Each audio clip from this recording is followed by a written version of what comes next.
But if I try to walk through this journey of my life, always trying to meet the standards set by people who are in majoritized groups, I would never make it. I would always fail. And I think for me, it has taken some time, especially as I get further into my career and my life and thinking about what are the things that I want out of this life. How do I want to live a life well lived?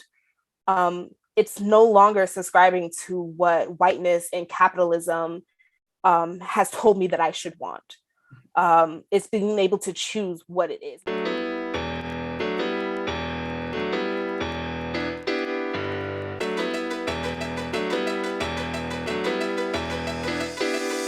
We all got an opinion, but can you back yours up? Where you get your sources from? Hope that don't got you stuck. We gon' check you and your understanding of knowledge. That's regardless if you finished school or went to college. Not everything is as black and white as it seems. This show here is about expressing what you mean. Whether you get canceled or whether you get played. Welcome to the Cancel Podcast with Elliott and Jay.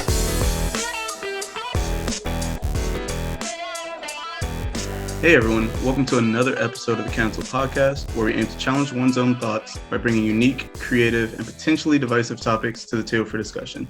As always, it's your boy Darius, aka Jay Sarad, representing Legendary Media Group, and today I'm joined by two special guests, Mr. Jason Kreitz and Mrs. Michaela Mickey Mobley. So, today's topic is going to cover implicit bias, prejudice, and things around that nature to kind of see what's it like to interact in the world on a day-to-day basis from our various walks of life. So I want to start things off by asking both of you, what brought you into this topic for today? Like, where is your interest in it?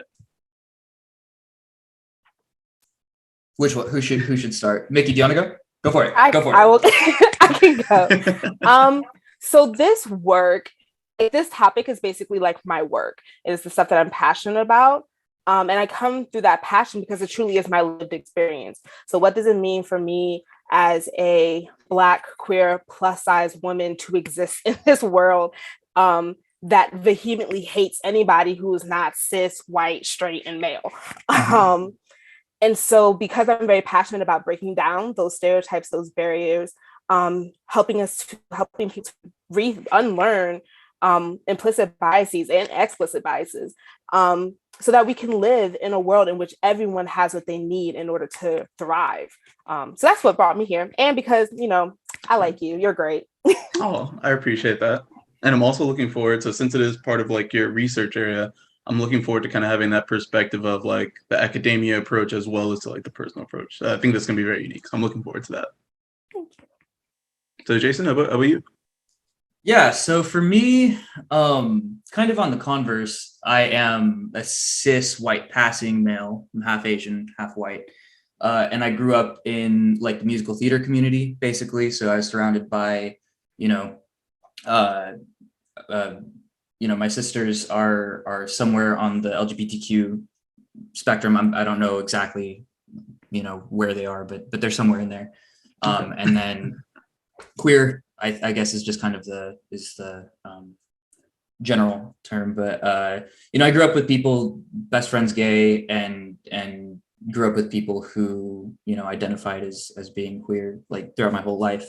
But for me, I never really related on a personal level to that experience, and so I have a lot of implicit bias that I've recognized in myself, and that I've had to kind of confront in a personal level. On top of that, I'm also interested in like behavioral psychology, and like in my time in therapy, there are certain things that like we kind of hold onto for ourselves that aren't necessarily related to prejudice, but just related to just the way we view the world.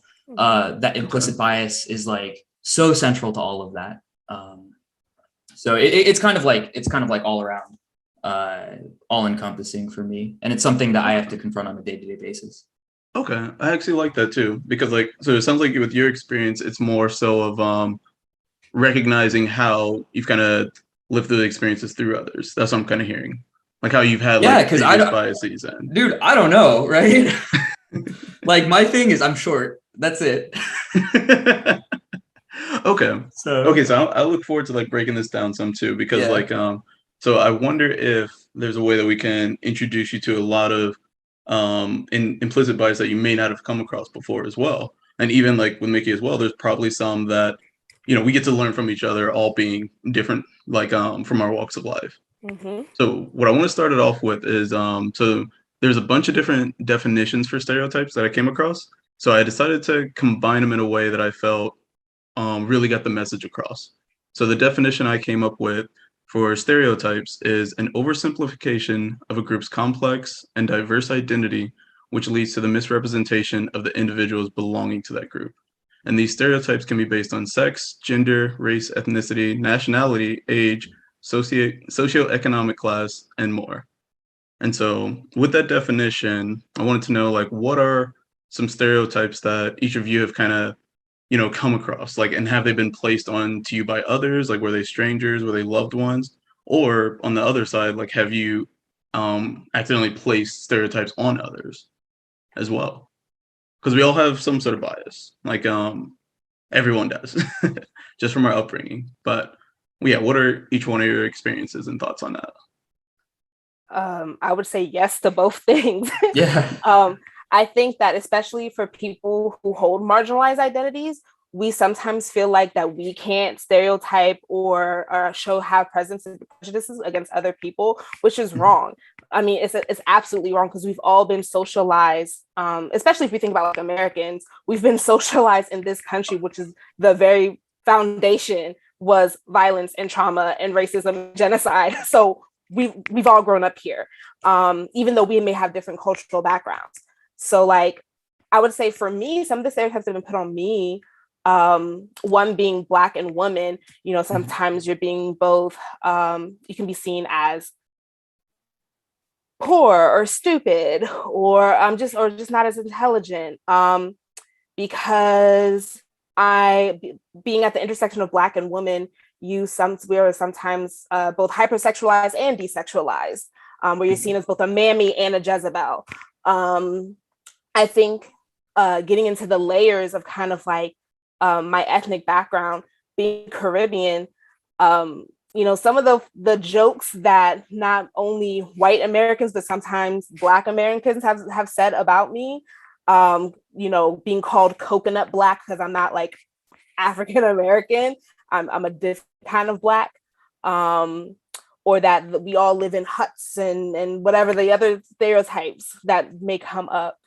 Wow. Yeah, it's a wild world out there. And then I think about like even what it means to be plus size, like to be a bigger person, that you are, a slob and, you don't work out or you're not healthy. And, I don't have to prove my health to anybody. Like, exactly. I'm the healthiest person I know, for a person that works out 5 days a week. And I can probably, I don't have to prove that though to anyone. But I think on the flip side of it, being able to think about what are the stereotypes that I've put on people. And I think a lot of my work, especially as I've gone through like my identity or like my work as an organizer and activist, is seeing people who have, identities of power. So people who are white and male and straight or rich, like, we put a lot of things on other people because they're different from us. And we have these stereotypes that, all rich people are like, some evil like Jeff Bezos. Yeah. I've never met. Okay, but Jeff Bezos is probably the worst one to throw in there. True. But like, like every person is Jeff Bezos in my life, or or even people who make even just a little, like when you think about, like, I grew up working class, and then now as a person who has a master's degree and a level of education that has provided me some money, even people who make like 6 figures to me, I'm just like, damn, y'all rich. Yeah. And 6 figures is, in comparison to what somebody like Jeff Bezos makes, is still, but it's still very minimal. Yeah. But like we put these stereotypes on other people. Like, there was a time in my life that I was very mistrustful of all men. And I think that, because of different things that have happened to me in my life that have been perpetrated by men, I have to be, I don't have to be, but I am cautious of men who I don't know. But I can't say that every man is someone that's going to harm me or hurt me in some way. you have to give a chance to know people. So Right. those are some of the ways I kind of see how those things have played out in my life. So it's That's kind of really good that you kind of took away from like the absolutes and starting to remove yourself from like it's either all this or none of that. Like it sounds like you're starting to realize that, you know, there are cases in every situation. One could say that my therapist is doing a good job, that my all or none thinking, that I can now get away from all or none thinking and see that there are shades of gray.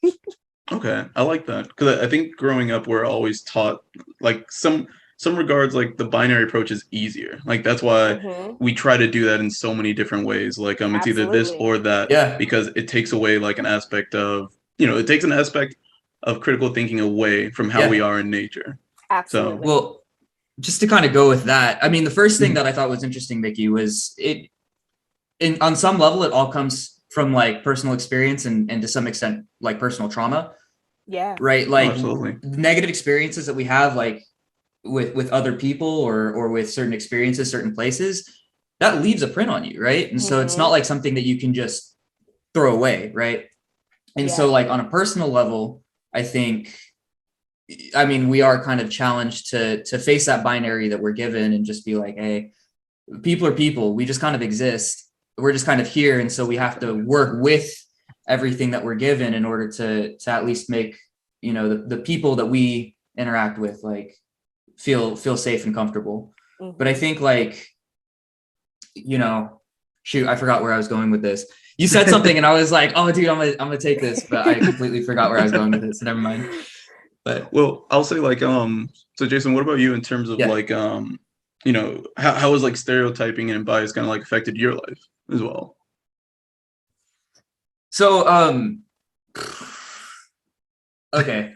So I've kind of had like a unique experience growing up because I was a performer and I was a good performer when I was a kid. And so I had the experience of being in front of a lot of people from a very young age.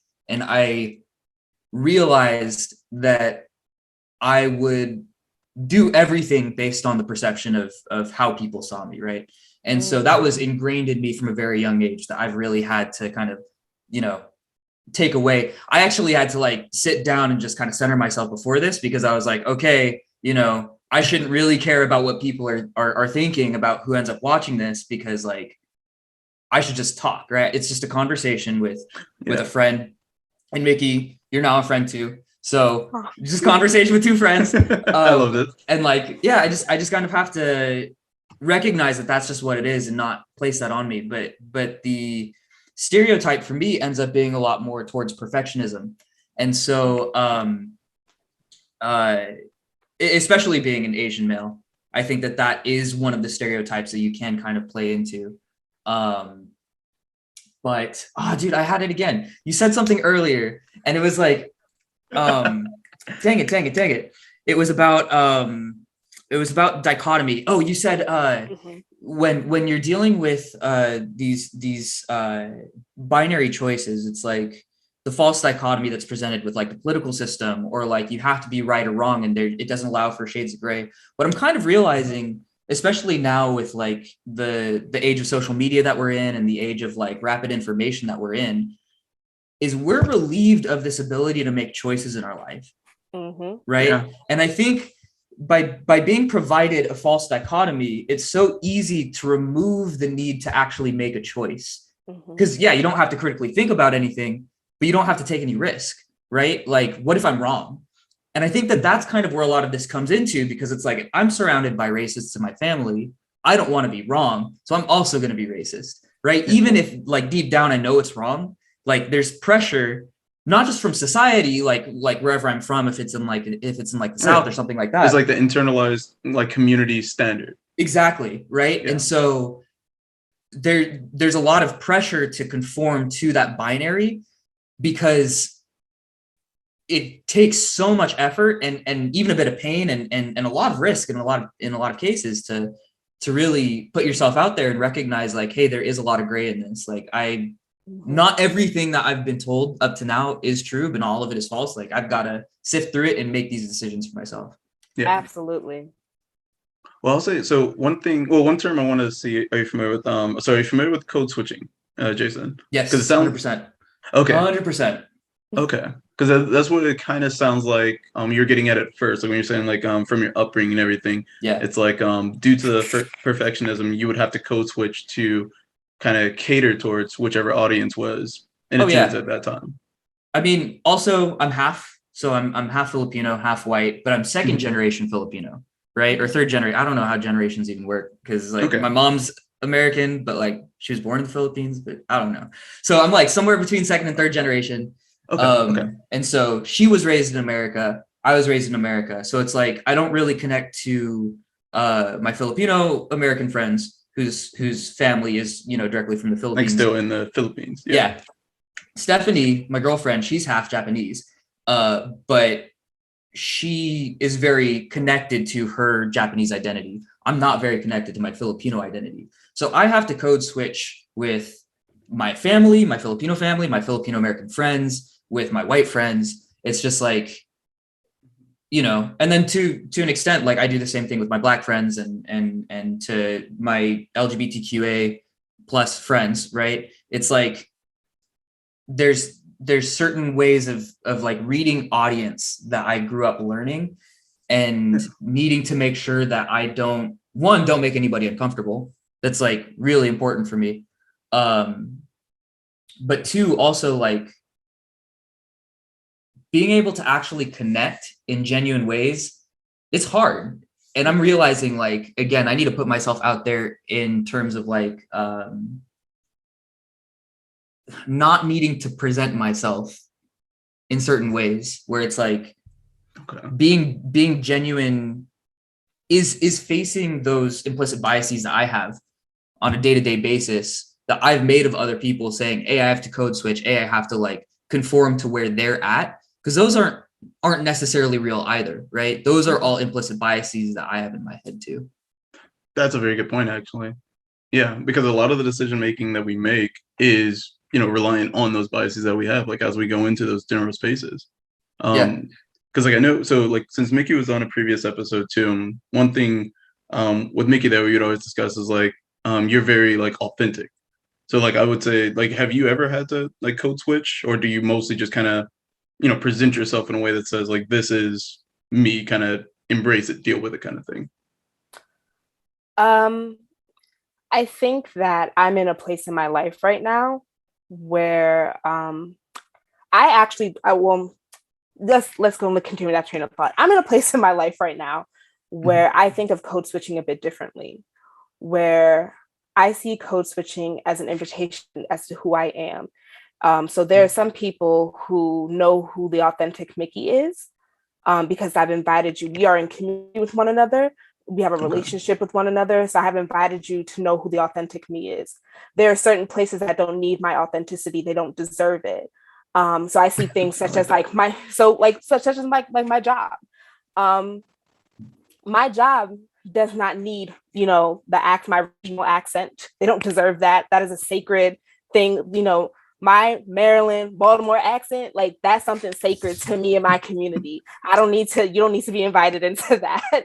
I think of those types of things, where I have to, in certain situations, and maybe I need to be a bit more reserved, or I'm a little bit more laid back. But you've also seen me in a work environment when I'm with students, like it's a party. We came here to get paid, but we also came here to have a good time, even though we at work. But that's because I have a different relationship with my students than I do with my colleagues. I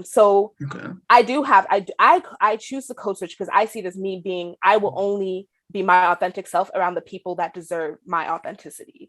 There are some places, there are some avenues of our society, especially those spaces in society that are not welcoming of me. Why would I be my authentic self to you?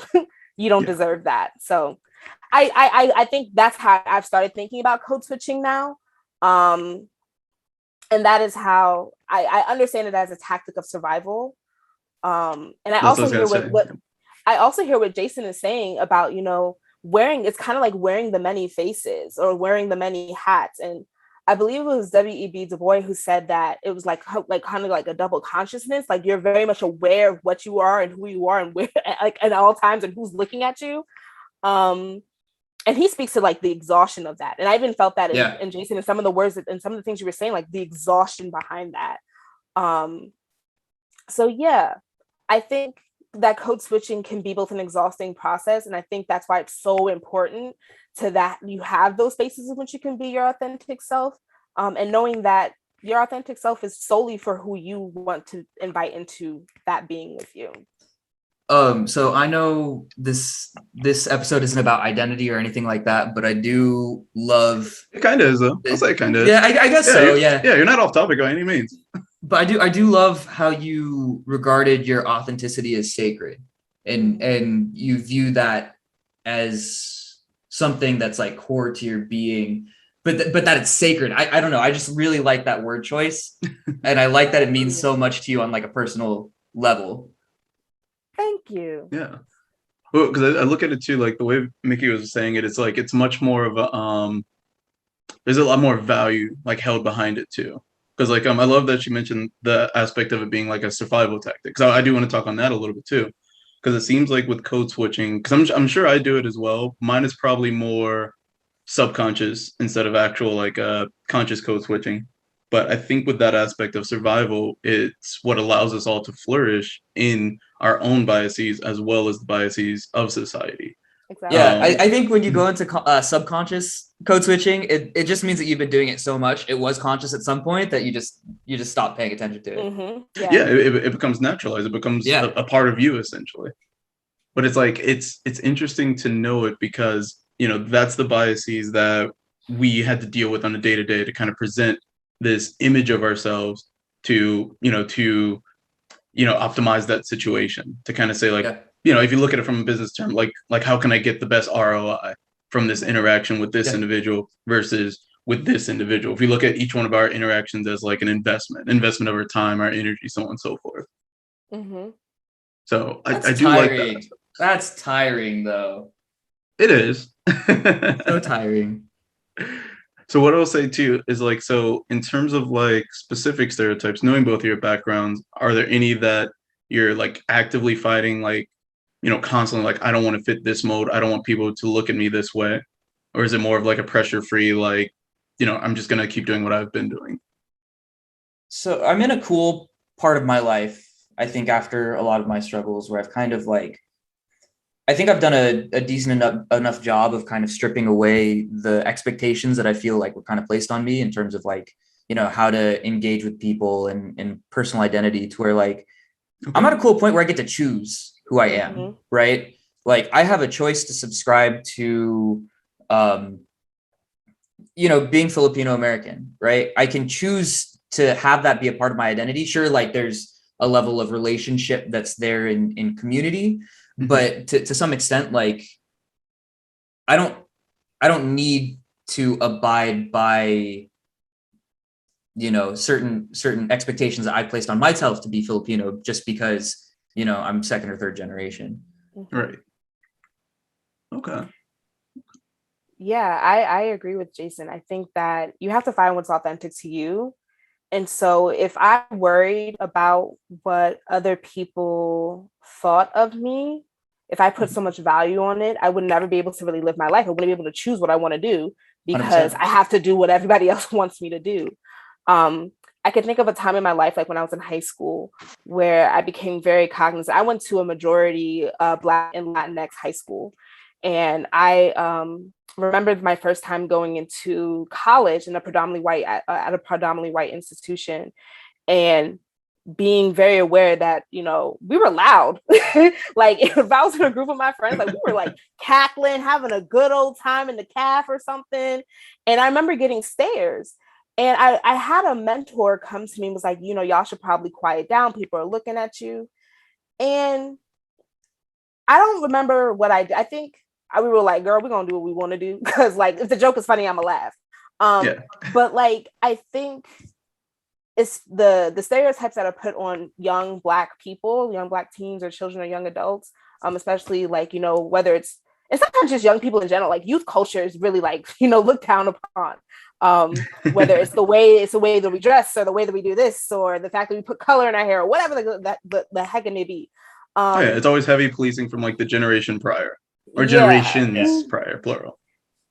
If I listened to that though, I don't think I'd be happy. So I'm really in a place now of what is authentic to me. I know that there's a time and a place for things, like laughing loudly at a funeral, like that's out of place. But laughing loudly in a cafeteria where there's other people who are talking loudly, like that's not out of place. You're just telling me that because I'm young and I'm Black that I should not be doing that. And I'm not going to subscribe to that.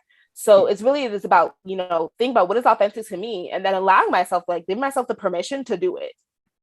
Yeah. So both of you, like, does it sound like as we get older, more mature, more comfortable, we are allowing ourselves to, kind of be our more authentic selves in those spaces? Like, do you feel like it's much more of an ongoing challenge, like that actively have to do it, or do you feel like the environments themselves have kind of become more accepting? I would say I don't care what the environment does. Yeah, I like that. That's good. Yeah, I feel like there is still pressure to conform, even in like subcultures. And so for me, at the very least, it is still a challenge, because I have to make sure that I'm checking myself, where it's like, hey, I'm not getting too caught up. I know. I'm sorry, Darius. I'm writing down questions too, because Mickey's saying stuff where I'm just like, I'm thinking. Oh, no, you're good. You're good. I have a question for you, kind of in your, and Darius, if you want to chime in too. Okay. So you're talking about like how, you've needed to become authentic and you've needed to find this identity. And I was wondering if you feel like there's pressure when you're in a minority group to become more authentic. Like, do you think that people kind of in the majority groups don't necessarily feel the same pressure to develop a similar level of authenticity? Can I ask one clarifying question? Yeah, go for it. Sorry about that. Go for it. So would you say, like, in the minority group, like you yourself being in the minority of like the population? No. Or okay. I just mean like when you feel like you're in the minority group, do you feel like you have pressure placed on you to bloom? I guess in a sense where it's like, when you're in the majority, do you think that people are already like more accepting, more familiar kind of thing? Maybe not so much, but like, do you think that maybe it's because they're in the majority, like they're already accepted just because of their traits, that they don't have to develop anything inside of them? Okay. I feel like I'm picking up what you're putting down. Yeah. Yeah. It kind of reminds me of like the kind of old saying that runs within like communities of color, like we have to work twice as hard to get half of what they get, type of thing. And I think for me, if I kept trying to run this race of life or go through this journey of life, because I hate running, so go through this journey of life, always trying. I don't know anybody that does like running, so right, they say they do. I don't believe it. Terrible practice. But if I try to walk through this journey of my life, always trying to meet the standards set by people who are in majoritized groups, I would never make it. I would always fail. And I think for me, it has taken some time, especially as I get further into my career and my life, and thinking about what are the things that I want out of this life. How do I want to live a life well lived? It's no longer subscribing to what whiteness and capitalism has told me that I should want. It's being able to choose what it is. And I think when it comes to different, like, in terms of, groups who are marginalized and groups who are majoritized, I don't know if if other folks have to do, go on this side. I think in all sense, we go through our identity exploration. Like, we have theories of racial identity formations, and personality development. Like, we have these types of theories that exist. And in some ways, I think we all kind of go through them at different ways. I think that because of different privileges people may have. Like I think about myself as an able-bodied person. I'm thinking like, okay, for me who has a privilege and able-bodiedness, like did I have to come through, like what are some things that I had to work hard at, or there were things I did not have to work hard at due to me having able-bodied, like being able-bodied in comparison to somebody who is disabled. And probably so. Like I think it probably, if it's the small things of getting out of bed, or if it's like, or something major as like access to healthcare, or being able to marry the person that I love and not lose my disability. Yeah, that's right.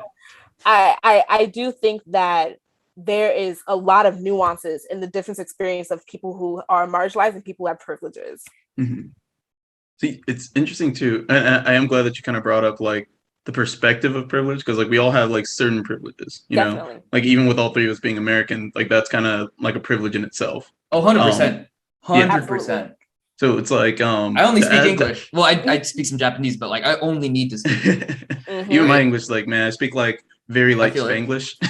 Because I know a little bit of Spanish. I add that in there. But to contribute to what you're asking as well, it's very interesting, especially going after Mickey too, because I'm doing like some reflecting. It's like I think I've been in a situation throughout my life where I definitely felt more marginalized, where it was much more like, as you mentioned, like the active fight kind of becomes more subconscious. So one experience that with me in engineering through UNLV that I experienced a lot, there was many times I was like the only person that could, you know, that was a Black male within the whole classroom. And to the point where at first it was shocking, but then it got normalized. But into that, I started developing my own biases because of it. Because like anytime when I would have a class where there is an additional Black person, Black male, Black woman, whatever, in the classroom, I would naturally try to form like some sort of relationship to kind of get some affirmation of like my own identity, to kind of say like they more than likely, and this is, you know, based on assumptions that could easily be wrong, but walking up to them, they would be much more familiar with my experience, my culture, things of that nature. But there was a lot of times where that wasn't the case. And it would just be me looking around the classroom and I'm like, well, it's me and a bunch of, I would consider everyone randos, even though they're not really randos.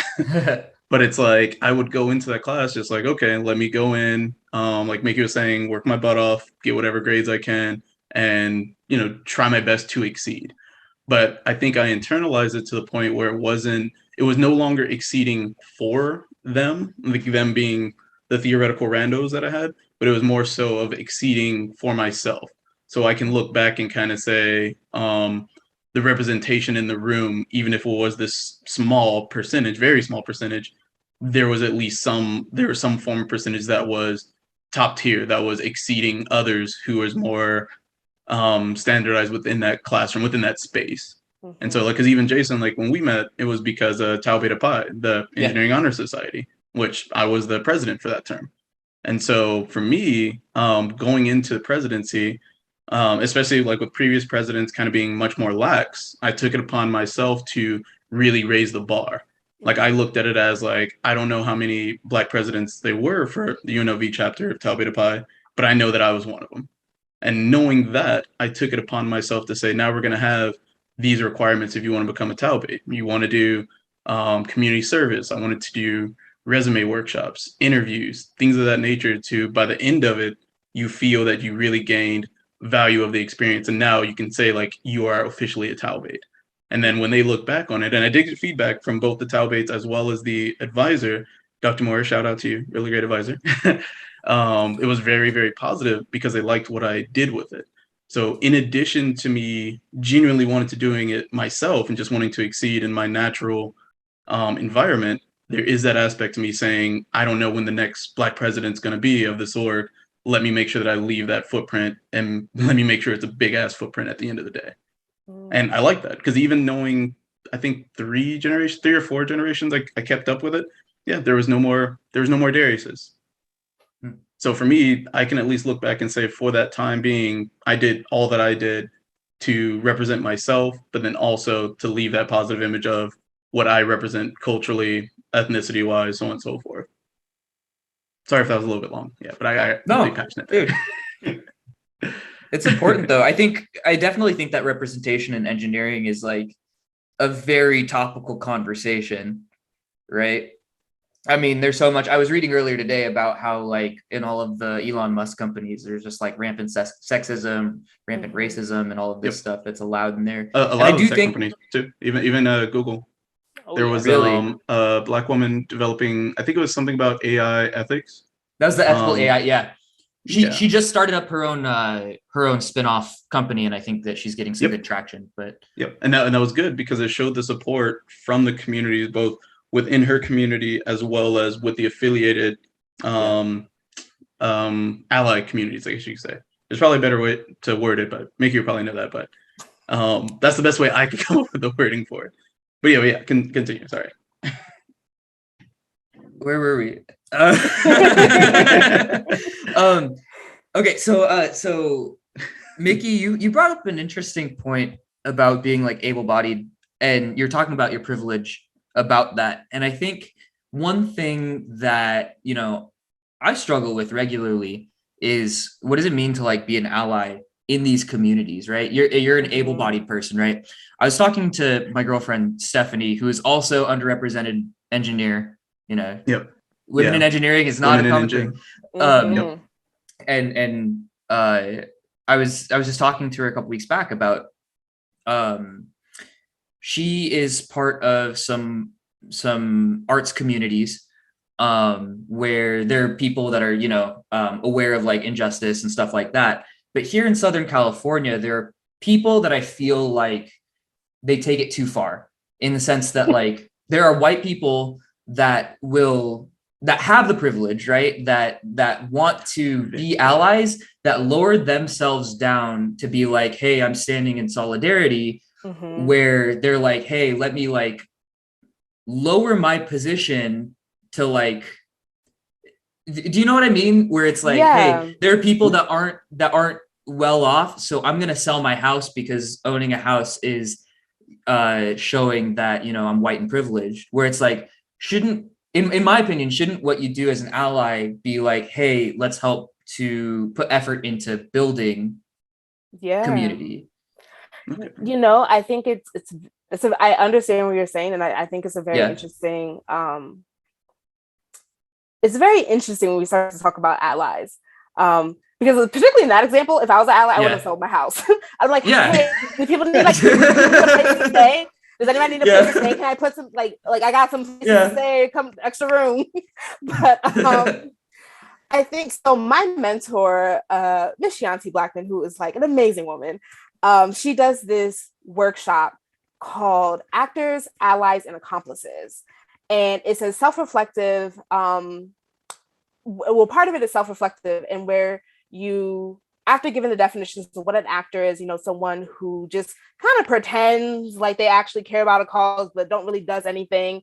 An ally is someone who's like, you know, I'm trying to help. How do I help? They show up at a protest, but maybe they're like, that's the only protest they might go to. And then you have an accomplice, who's someone who's like, you know, how can I be how can I work with you in this community? Where can I best be utilized? How can I use my privilege to help someone else?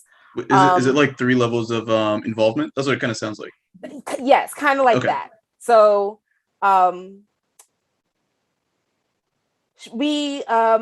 so in this workshop, what I really love about it is that it asks you to think of a cause. Like, so you go through your own identities and you think about your privileged identities, and you then make a plan about, okay, I've done this. I've thought about my identities. I have taken this assessment to see where do I fall in the actors, allies, or accomplice of this particular identity, privileged identity. And then now I'm going to make a plan to how do I get to the next stage. So if I'm an actor in this, how do I move to an ally in this? And then later on, how do I move to an accomplice?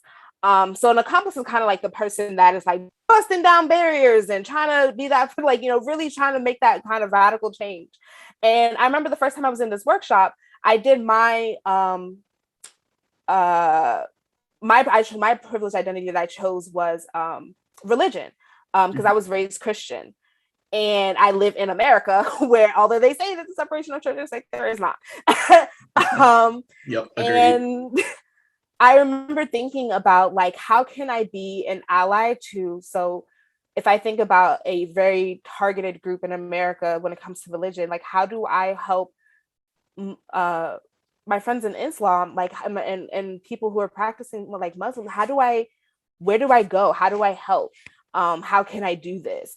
And so when we think about how can we best utilize our privilege, and particularly I think when it comes to people who like white folks who are trying to be allies or accomplices and having a hard time understanding what that means and then what can they do about it. It's all about the community. Like you can't try to help a community that you're not a part of.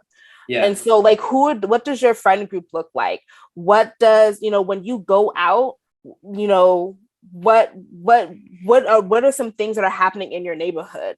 And then what are some things that you can be aware of? And then, then where could you use your privilege?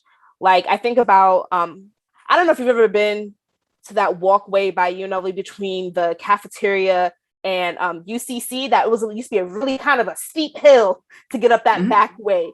And in talking with one of our assistant vice presidents when we were walking one time, and I was like, this is a hill. If somebody's like in a wheelchair or something, they're gonna have to And our AVP was like, yeah. He was like, let's do something about this, and like lower the grade. So like you can use your privilege, like, being aware of something to be like, I have the power to do this and let me do it. As well as because the community, the community that we were part of was the school, the UNLV community. So we could do something like that. I think especially when it comes to like community organizing circles, it's hard because people can be very mean. I think that especially in our age of social media and people trying to be, or the age of the celebrity activists, people are all trying to be. Well, there's white saviourism too. I think that's the other thing I was trying to get to, and I think that I was going to touch on that too. Yeah, that social media and like the celebrity activism is totally because the worst part of all of that. Yeah, everyone's trying to get a check because what it boils down to is that it's not about community, it's about capitalism. It's about about the bottom dollar. And so everybody's trying to be the next Sean King, which I don't know why you would try to be that man, but or the next what's Blue Vest name? I forgot the Blue Vest name. From D-Ray Atkinson? Yes, yeah, D-Ray, yeah. He ain't welcome around these parts. Like, but people are trying to be like the next so and so. And then you have people who are, well-meaning, but then cross the line into white saviorism. And all of what it is that it's because you're not a part of community. You don't answer it to anybody. Yeah. I think that's really interesting because like that's kind of what I'm realizing in my life in like my own personal ways, like breaking down implicit biases I have is building connection. Exactly. Right. And it is interesting. It is interesting that the society that we're placed into makes it so that we have to be self-serving. Oh, definitely. Right. And so we're not, there's no real impetus to like create that individual connection or build people up. Right. Oh, agree. You can build systems, you can build institutions, whatever, but there's no real like reason to build people up. Yep. See, and so that's one thing. When I was exposed to that too, my friend and a former manager as well, he is Indian, not Indian American, but like just straight up Indian. Like he came over in a visa. One thing he said was surprising to him is the lack of community within the United States, because a lot of the stuff that they would do, like one big practice, even I experienced this, where it's like we're moving more towards it now, like through the millennials and everything, like as we age and get ready for like childbearing, stuff like that. It's like telling a child or a young adult to leave when they're comfortable, when they're ready, versus saying you're 18, you're an adult now, go live life as an adult. Because what he was saying in his village, which I was also surprised by because I'm not familiar with villages, I'm familiar with the city lifestyle.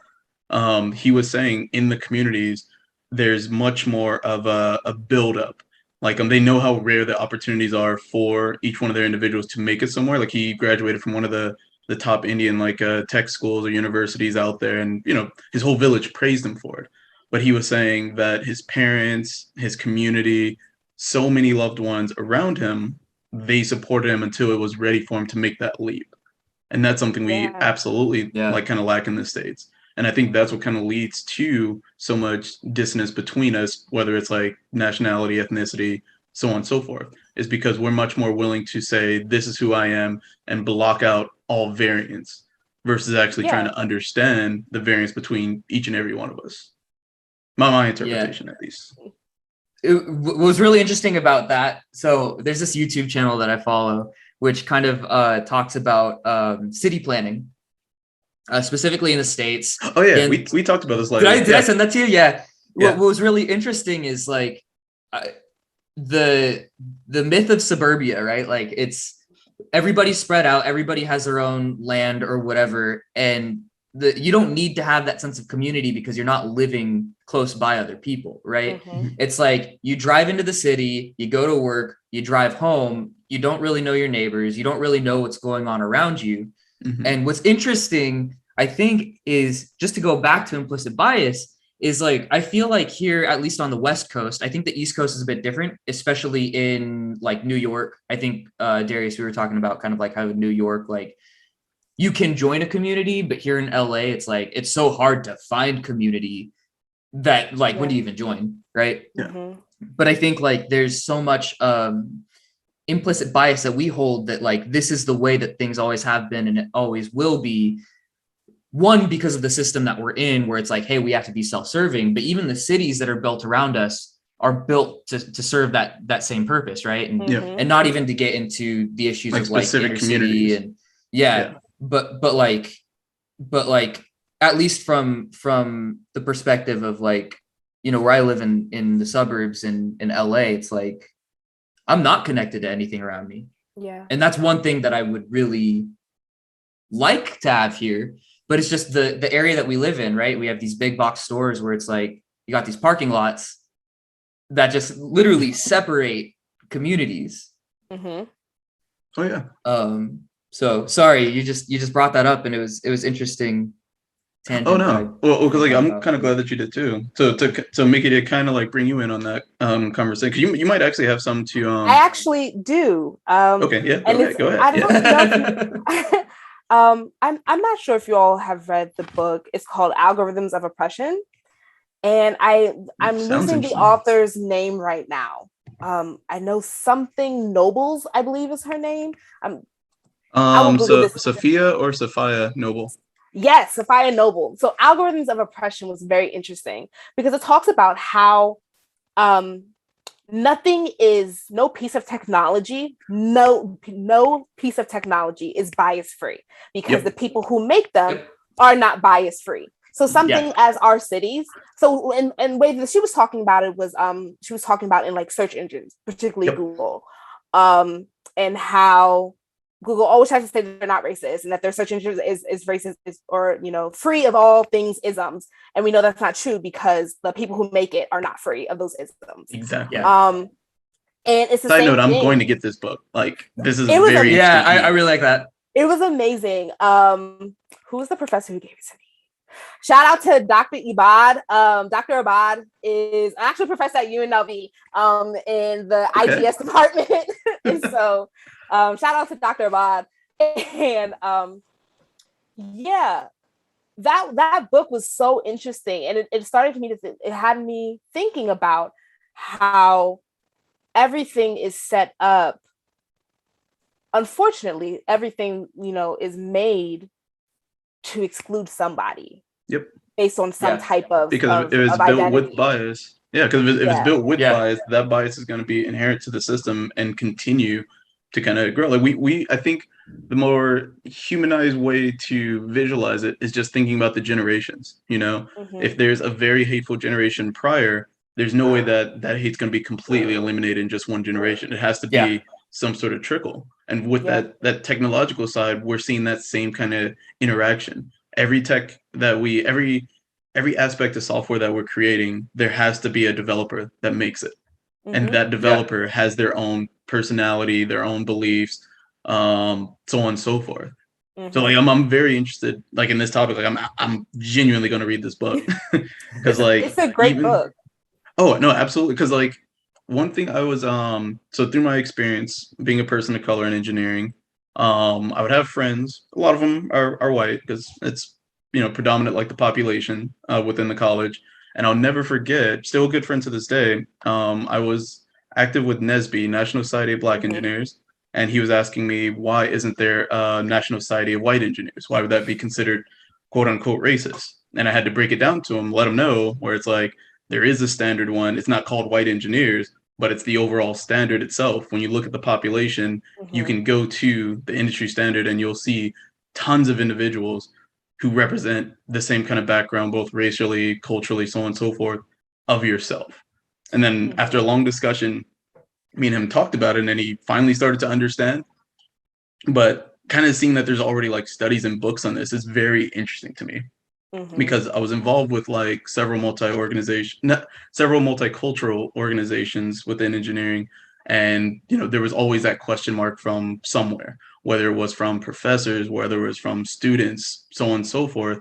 It's like seeing how people will try to eliminate the aspect of bias on a surface level, and how it would lead to further ignorance was just kind of baffling to me.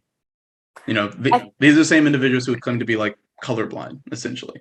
Yeah, and it's because we don't interrogate the things we know and how we know it. I remember in high school I had to take a class called Theory of Knowledge, which was literally all about what do you know and how do you know it, and is that a reliable way of knowing something. And so when you think about like when we're talking about standard, like when you think of an American, who do you tend to think of? White male. Well, they Male, actually, right? there was a show, I think it was the Jimmy Kimmel show. Yeah, they were asking like foreigners to kind of explain like what they imagine when they think American, and it was either Southern country white guy or California white girl. Those are like the two, and they were doing impersonations and everything. And why is that? How did that come to be? And then is that even true? We know that that's not true. But that we don't interrogate how did we come to this understanding of something or someone, and is that even a reliable way of knowing if that is even true?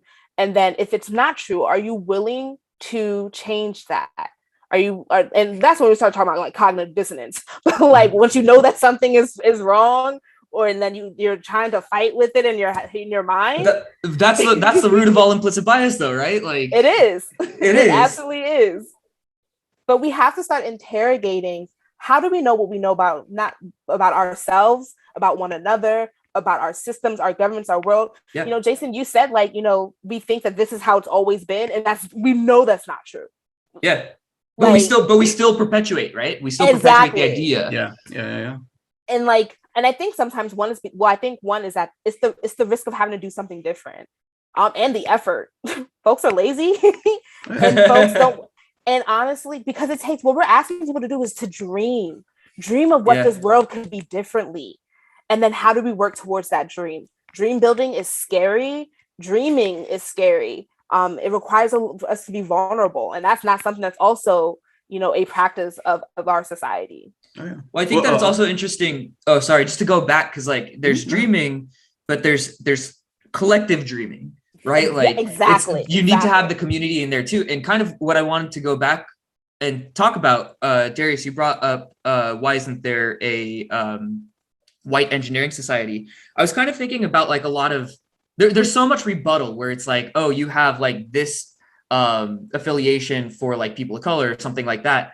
Why isn't there one for white? Of course, like it's the de facto standard, but I think what white people don't understand either is like, a lot of white people can be like, hey, this is the city where I grew up in. Hey, this is like where my family's from. This is like all of these different things, which are a part of them and a part of their community. But like, I guess I don't understand like the dissonance.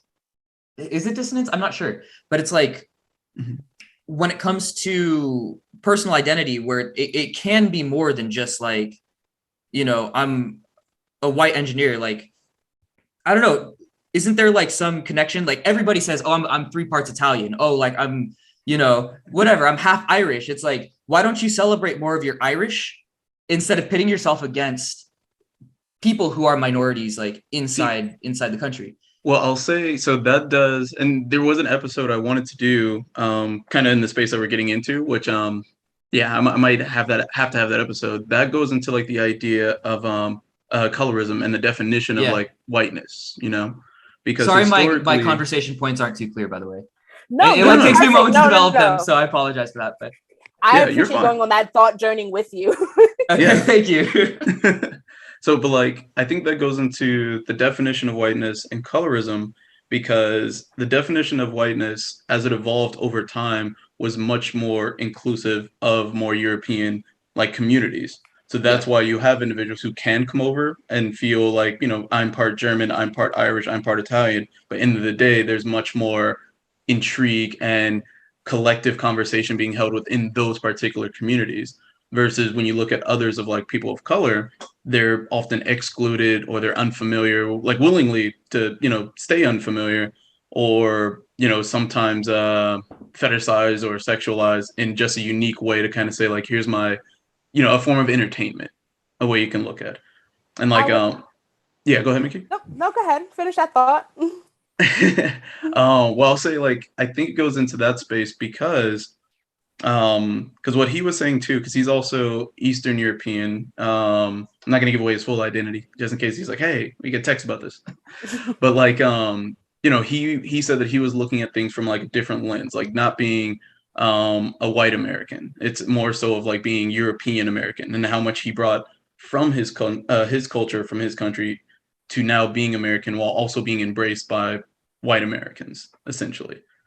And so a lot of us, we don't necessarily have that same kind of privilege in that regard. Mhm. Like one question, because me and a friend were going to have an extended conversation on this, was like the term African American, even though I love the term because, you know, it embraces a different walk of life in America. Like there's definitely people within my community, they prefer Black American, just Black, so on and so forth. But even with that term African American, Africa is a continent. Yeah. Like we belong to the continent, sure, but we were kind of removed from that aspect of cultural identity to kind of, you know, say, am I Nigerian American? Am I Ethiopian American? Versus when you look at traditional white Americans, they can go back and say, my family's Irish, a country. My family's Italian, a country. German, a country. Because with those collective countries come collective cultures and traditions and heritages. But when you just generalize the term as African American, you're dealing with an entire continent where we're now kind of a blank state.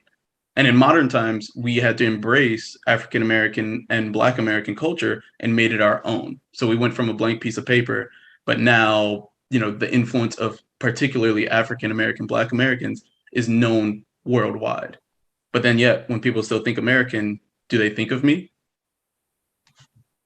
Sorry, Mickey. Okay, I'm done. No. I've been pondering this question. Because if you think about how whiteness or race as social currency, particularly in thinking of the American, like the United States of America, in the sense of how whiteness or race was constructed and how it's been used, that certain people of different races have more social currency than other people. And others, yeah. And so when you think about when particularly in the first or the second huge wave of immigration, and Irish people and Jewish people and Italian people were persecuted here in America, or in the States, as I try to be more specific in language. And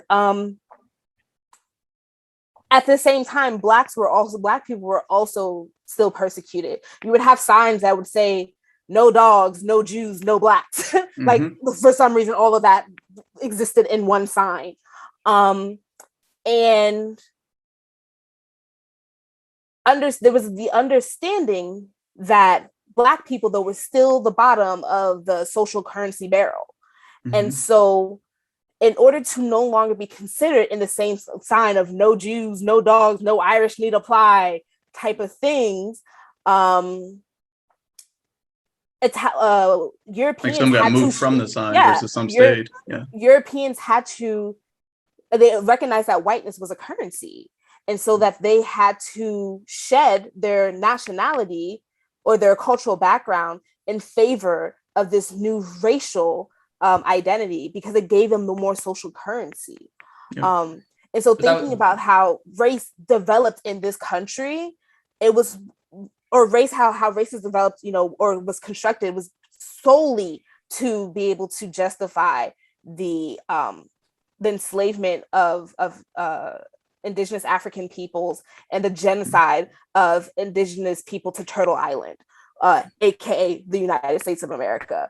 And so that snowballed into many other things as to why we can still think of, well, why American means white, or that when people's like, well, why isn't there a white student engineer? Yeah, Society of Engineers. Society of Engineers. It's like, well, because you already have one. It's just called the regular engineering society. And that's simply because we don't often sometimes think about how race has become not only is it a social construct, but it also provides social currency. Oh, absolutely. Jason looks like he has a thought, so like that's why I paused for a little bit. But I agree 100%. It's interesting, the idea of social currency, because it kind of goes hand in hand with the idea of privilege, right? Oh, definitely. And I keep kind of getting drawn back to like this whole idea that, you know, when you're in the majority, you don't face the same pressure because, you know, you already have a greater social currency, right? And so like I kind of, you know, when we talk about implicit bias and we talk about racism, and we talk about all these things, we talk about it on societal levels. We talk about it, you know, comparing societies too, where to some extent you can see like, you know, different types of racism, like in Japan and China and the Philippines. Right. But when we talk about like personal understanding, and when we talk about like individual, I don't want to say transactions with social currency. That sounds gross. But interactions. But like, you know, interaction. Yeah, thank you. Yeah. Thanks. Because I was staring at social currency, I've been jotting down notes this entire time. So, but you know, when we have these interactions with people, it's like I keep getting drawn back to, and maybe it's just because, you know, I do have privilege. Like how do we get people to recognize their privilege without making it such like a big thing, because it ends up being something that's a lot more personal, and that you can't just say like, you know, as a blanket statement, oh, all white people have privilege, because there's going to be some white guy that's like, I've been working my entire life for like, you know, I've been struggling through all of my stuff. And it's like that just because you have privilege doesn't mean that you don't struggle. Exactly. But it's just that the chips aren't stacked against you in the same way, right? Exactly. And so it's actually funny because I have like the perfect response, because I've come across that exact scenario several times. Yeah. Because a friend used that one against me, and my argument against it was, when you hear about, you know, like a poor white person that says like white privilege doesn't exist, I grew up in a working class farmer society, you know, where's my white privilege at? And my response was, the privilege comes from the mindset of you feeling like you shouldn't be poor, versus other ethnicities and other people had to just accept it and say, this is the journey that we're on. Or that you got to grow up. Some people don't get to grow up. Yeah. Yeah, true. That's true. But I think that it's very hard to disentangle these conversations about racism and stereotypes and bias and privilege and marginality from feeling personal, because they're truly personal. They're 100% personal. These are our everyday lived experiences. I think where it gets hard is where when you're not willing to listen, how you may, because we ascribe like people who are, in our world, in our society, we say people who are racist are bad. That's it. And that's not true. It's not true. What they are is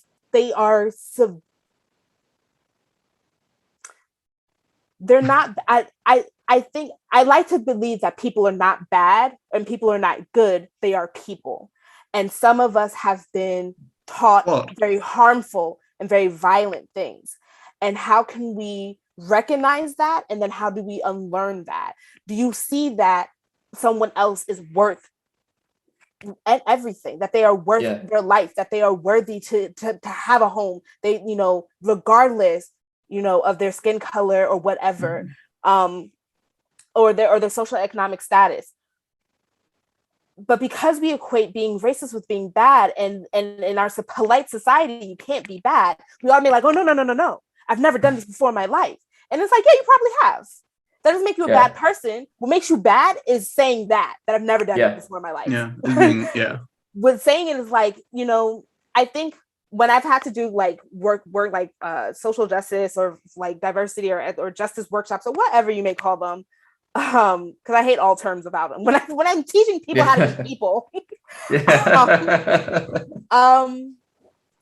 I would have students who, or people in my workshop who are maybe white and male, or white women, or straight people, or whatever the privileged identity may be, who go through those stages of like where it's like denial. I've never done that in my life, or like then the anger, like how dare you say that I'm this or I've done that or I'm harmful or violent or whatever it may be, and then the guilt. And to me, usually I can get through those other two stages. It's the guilt that I can't deal with, because I think, and I'm sure Darius has heard me say this, guilt is a useless emotion. It does not, it does not propel you forward. It does not propel you back. It keeps you stuck. 100%. What are you going to do to you got to use this guilt for something else. You got to move past it. Yeah. And I think how we have people recognize this is that, one, you have to be, in all of my workshops, we start off by doing like a community norms. So we have to say, these are our norms of how we're going to interact with the people in this space. And we come up with the list together. Do we agree with that? Okay. And if you don't agree with it, let's talk about that. And let's see how we can all come to one accord. And that is a team building activity. That is about rapport building. Because if I can't talk to you, if I don't know you, if I don't know how to interact with you, if I don't know where you're coming from, like, and that's a lot of it is we don't know people. We don't know people beyond our own families or our own small friend groups. And we're not willing to get to know other people that are completely different from us, and to listen. Not ask them questions. You don't have to always come with a list of questions about how can I help you? No, listen. If you listen to people long enough, you'll realize where you can step in. Yeah. And I'm glad you threw that in there too, because there's definitely a balance between helping others unlearn their bad tendencies or beliefs, but then also there's an aspect of it where it has to be taken upon themselves. Definitely. You know, I think you have to just get past needing to be right. Exactly. Absolutely. That just doesn't serve anybody, right? Because if you need to be right, and I need to be wrong.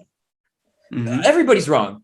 But people get afraid of that. I thought stuff when I was 5. I thought stuff that was wrong when I was 5. I thought 2 + 2 was 5. Like I was wrong. But we need to learn to grow past it.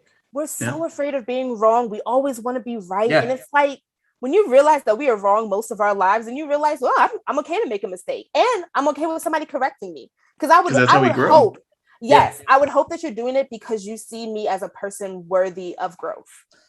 So please correct me. I wonder how much of it is like, because I have a background in economics, and I like behavioral economics as kind of my foray into behavioral psychology. And I think about like sunk cost fallacy. And I think about like how much people have invested in this idea, this identity of who they are. And again, this goes back to the cognitive bias, but it's like how much weight, how much time they've put into developing, like, this is who I am. And the things that I think need to like be right and be in alignment with that, where it's like, maybe like they're afraid of all of that crumbling down. Oh yeah. And all of that crashing down around them, because it's like, hey, how do I view the world now? But like fighting for what they believe is right in their arguments without recognizing like being right in itself just doesn't serve anything, doesn't really have a Mhm. purpose. See, the way I look at it Mhm. in terms of human evolution, it's all about adaptability. Because Yeah. even evolution, it has mistakes. And like through time, understanding those mistakes is how we get better. And like you look back all the way to like the Darwin days with the birds with the different beaks. You know, the bird had to actually try to do something with his beak to realize that it was inefficient, do it enough to a point where they naturally would have to evolve into something better to fit that situation. And in this particular case, the situation is awareness and understanding of, diverse individuals around you. Mhm. And so it's like how much actions and adaptability are we willing to embrace so we can evolve into those better people, the more inclusive individuals that recognize, the different walks of life that's on this planet. And I Mhm. think that ultimately kind of what I think that kind of gets back to is like, how do you get past people's guilt? Because I think, Mickey, you're right. Like the guilt is really, It's useless. that's the stopping point. But that's the stopping point where it's like, Yeah. people recognize what they've done and where they've been, but in order to like actually get through to people, like, hey, you have a chance to build, like, yeah, it's like the bird is going down the wrong way and like is starving its entire life, but instead of realizing like, hey, I'm not doing well with this analogy, but I think where if I can help, we have to yeah, help people to realize that there is freedom and on the other side. Like there is a way that we can interact with one another that is in love on the other side. If you can get past this guilt, if you're willing to put the work in and to be in, in community and solidarity with people and working towards, I would hope, one, we have to come to a collective understanding of like, what do we want out of this life? Do we want a place, a world in which everyone has what they need in order to not survive, but to thrive? If we want that and we're working towards the same goal, let's talk about how do we get there. So there's no point in us sitting here like, oh man, I can't believe that like some of the words that I used to use, like Facebook memories for me is a constant reminder of how like shitty I was as a human being. Yeah. Like in high school. 100%.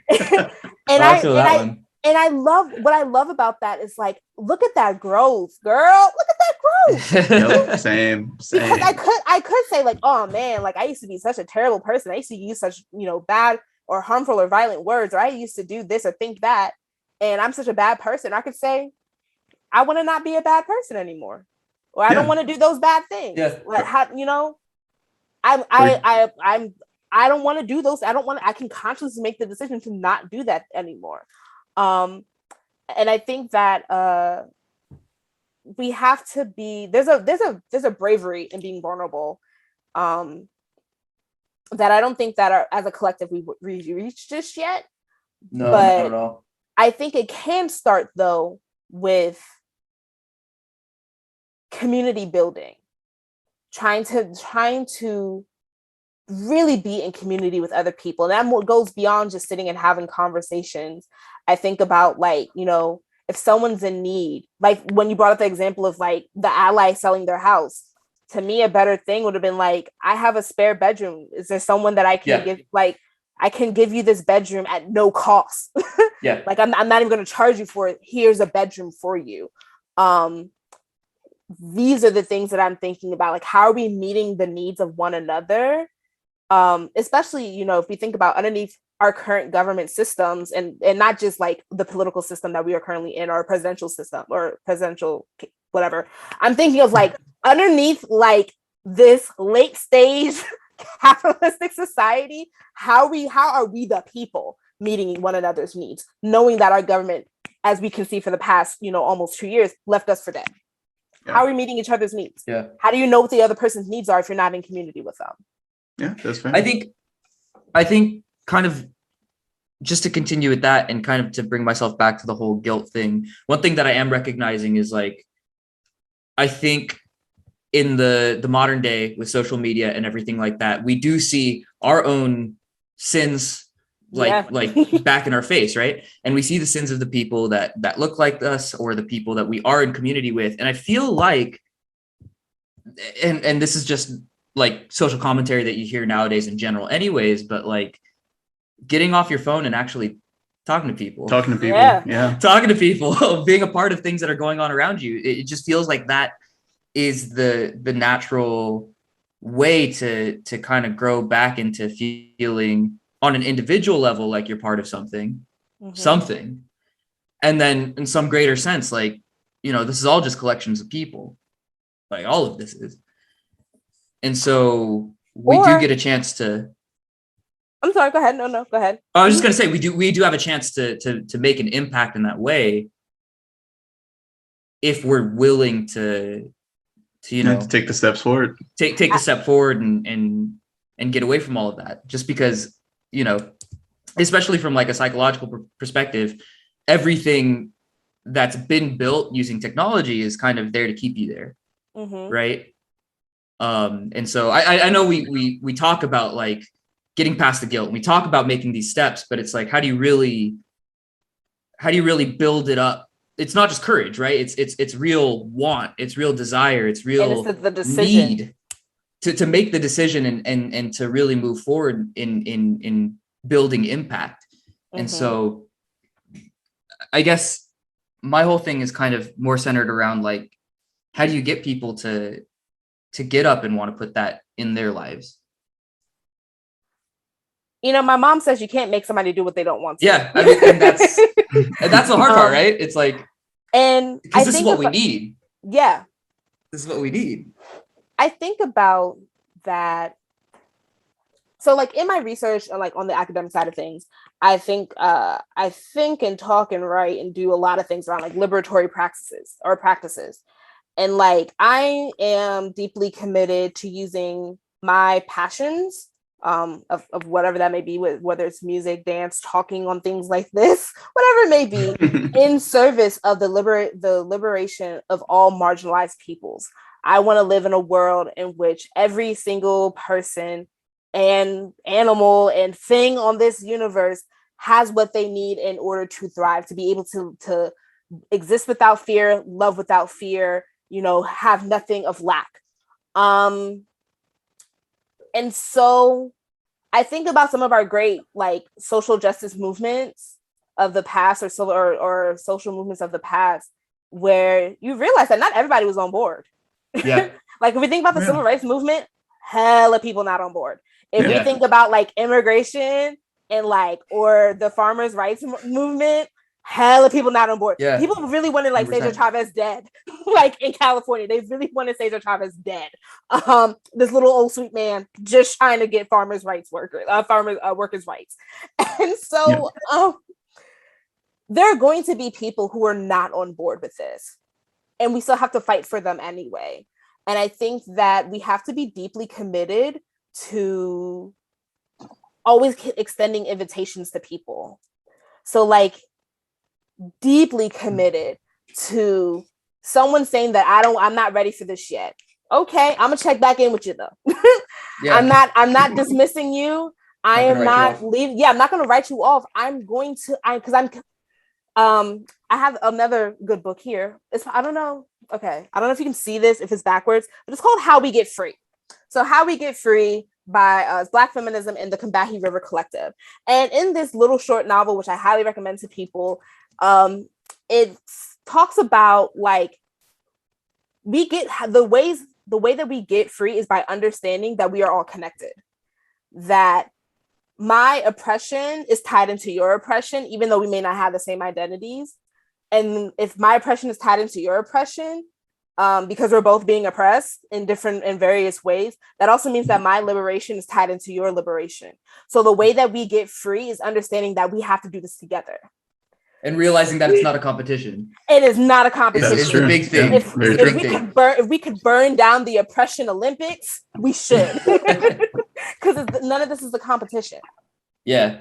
So I think an interesting thing, again, because, you know, you talk to people who are like minorities, who talk about systems of oppression, and you talk to people who are in the majority and you talk about systems of oppression, the perception of what that system is going to be very different, right?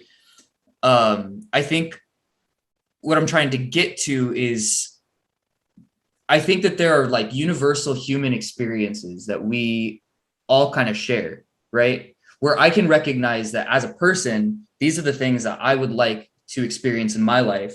And that, again, like the guilt that I face is also some level of self-oppression that I put on myself, right?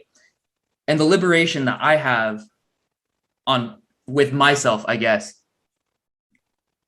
should be used to help connect to other people who are facing more substantial systems of oppression, right? In helping to create that system, a new, I don't want to say system, but a new connection, right? But saying the word system is not bad. That's how we're able to do things, like through process and through order. But it's also there's a negative. One of the issues that kind of comes into it is like so one of the things that I realize when we talk about like minorities in the moment is like, if you are if you're really aware of what's going on, you end up having very specific terminology to help identify the different issues that are going on. But part of what I think an issue is that same process of identifying and using that terminology can actually be used to like eliminate the actual connection to the experience. Oh yeah, right? Like labels itself can be weaponized in either direction. Yeah, and so I'm worried about using the word system because I'm afraid that like when you try and standardize so much, I mean, you look at the government as it is right now, and the standardization that kind of happens across legislation, and them trying to make things kind of like a one size fits all kind of approach. One size fits all sort of approach. Like it just starts getting back to the whole idea that like, the idea of a system in a general sense, it requires some flexibility. Definitely. And so I don't know if a system on its own is really what we should be like, trying to create, even if it's like a better system. I don't know where I'm trying to go with this, but it's just personal apprehension to the word system, I guess. You were trying to solve the ills of our world in the podcast. Yeah. I think we're all trying to do that, right? Right. And I absolutely agree with you, Jason. I think that, language is both limited and limiting. And sometimes we can only do with the words that we have, and we can also still be dreaming up new words. New words are added to the dictionary all the time. That's true. That is true. I think what we are trying to get at is that we need a new way of living and being, both as an individual and as a collective. Yeah. And I think that's really what it is, right? It's not like one or the other. Because again, my focus is on the individual, on my experience and trying to like, help people get past their personal woes, but it has to be both, right? Yeah, no, 100%. I will say, go ahead, Mickey. Go ahead. I would also like to say I really appreciated your use of the word, of your personal liberation, because it starts there. Like 100%. There's like, I'm really good for quotes sometimes when I can remember them fully, but I think it was Toni Cade Bambara. Toni Cade Bambara is a like an author and an activist and like just all around like badass. And she said like basically liberation starts in this, like in and of the self. And so we can't think about systems or the collective getting free if we did not, free ourselves first. Yeah. So we have to do that. That personal liberation is so important. Oh, 100%. 100%. Well, the one thing I want to say, like, since we are kind of running not low on time, but like, I know you guys had like, also, sorry for interrupting you, Darius. But before I lose this, Mickey, don't feel bad about losing quotes because I haven't been able to quote anything this entire time. So you're good. No, but I think I do like this episode, and honestly, a lot of the topics we kind of covered, I do want to do like separate episodes for. So we might have to continue this because, like, I know with the definition of whiteness and colorism, I talked to that one about a friend recently. And this was after she viewed the biracial episode. She's a white woman also. And she was just very intrigued by the conversation. And like we explored the results from her listening to the episode from there. And like what we can discuss today is definitely further conversation that I think we need to have, because it benefits all of us from participating in it, but it also benefits a lot of listeners to hear it, because there's so many different walks of life, especially in America itself, where it's like these aren't necessarily happening on a day-to-day basis, depending on where you position yourself in the world. You know, so I do love this, and like I don't want to cut it short, but it's been fun. It's been fun. Yeah, I think one thing that I do end up being personally passionate about are not just implicit bias, but like biases in general that we end up having. One that comes up often is survivorship bias. And I kind of am interested in exploring that a bit more personally when it comes to ideas of privilege, where, you know, you talk about people who have made it and they're like, oh, well, I made it because I am such and such and such, without being able to attribute any of that to luck. Well, maybe or that the in system itself can be maybe that in itself could be an episode, because I never thought about that as well. Because I definitely really important. Yeah, so I might actually do that, because I definitely know some first gen born individuals, first gen American born individuals who, you know, they kind of have that mentality. My parents came all the way from over here in poverty. They came to America. We're successful. You know, why can't you, kind of thing. So I do think that would be something I'll be very intrigued to talk on, honestly. So yeah, you're pitching some good ideas there, Jason. I mean, I'm passionate about this kind of stuff because, you know, I think for me in trying to build myself up, my goal for 2021 was to be a more complete person.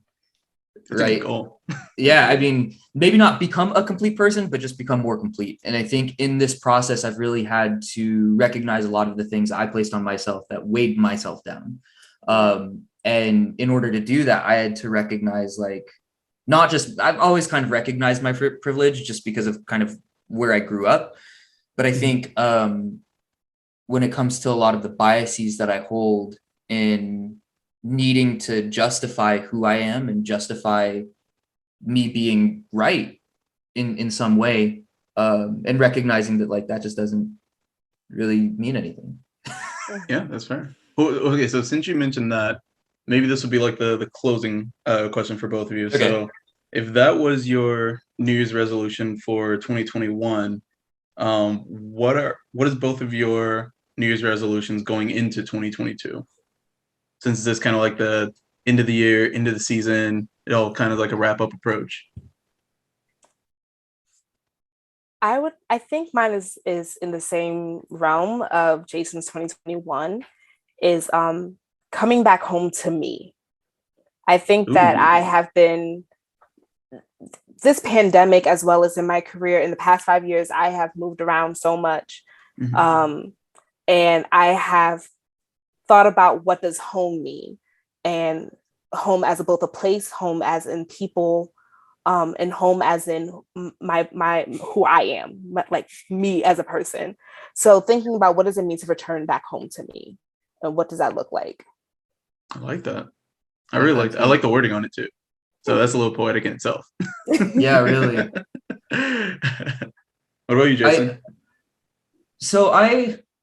I mean, I don't want to say I struggle with the word home, but I kind of struggle with the word home. So I can't really go along the same lines. I do think one of the things that I'd really like to do for this next year is realize the things that affect me, in the sense that things that are created to affect me. So I think, like, superhero movies, for example. There's a superhero that has a certain amount of powers that's able to overcome their obstacles. How does that impact me into feeling powerful? Right. And so marketing, those sorts of things, I'm trying to become a bit more aware of the things that are created to change my perception of the environment in subconscious ways. Yeah. And through that, choose whether or not I subscribe to it. Because I think that getting rid of all of it is, one, impossible, but two, like, sometimes you just got to sit down and watch a fucking movie, right? I don't watch too many of them, but I do watch superhero movies, right? And so, like, just recognizing that personally, sometimes I get affected by them in ways that like those become some of the ways that I view the world, right? Mm-hmm. There are things that are written for me that I don't need to think about that change my perception of right and wrong, right? Mm-hmm. And so really doing that kind of deep dive to recognize like who am I truly and how do I really view these things, but also appreciate these things. Yeah. I think the appreciation is really where I'm trying to grow. I'm not like that great at it yet, but that's growth. So then it does is an ongoing process. Yeah. So it's not just like, hey, a recognition, but like the completeness really comes from, I think, the appreciation when it does align, you know? Mm-hmm. Okay. I like that. To our viewers and listeners, what are your thoughts on prejudice, implicit bias, and stereotypes? Make sure to leave your comments below, subscribe to our channel for more content, and follow us on Instagram, TikTok, and Twitter. And as always, much love and peace. Just got off the clock, just got on my chill. Called up my homie Brent to see what be the deal. What you trying to do? I'm just trying to heal. Hella floated, never bloated's what I'm trying to feel. Hop in the whip and